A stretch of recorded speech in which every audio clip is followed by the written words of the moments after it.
జాతీయ భద్రతా చట్టం కింద అమృత్పాల్ కేంద్ర కారాగారానికి తరలించారు.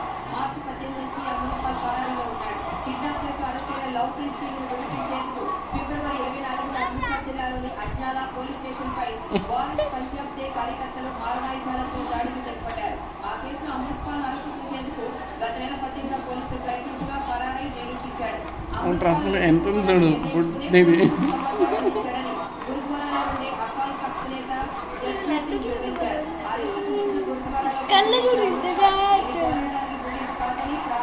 సగం కళ్ళే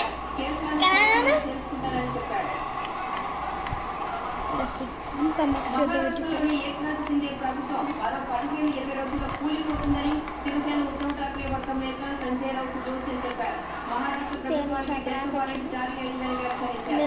మాజీ సీఎం ఉద్ధవ్ ఠాక్రే శివసేన పార్టీలో తిరుగుబాటు చేసిన 16 మంది ఎమ్మెల్యేలపై అనర్హత వేటు వేయాలని సుప్రీంకోర్టులో వేసిన పిటిషన్పై రౌత్ మాట్లాడారు.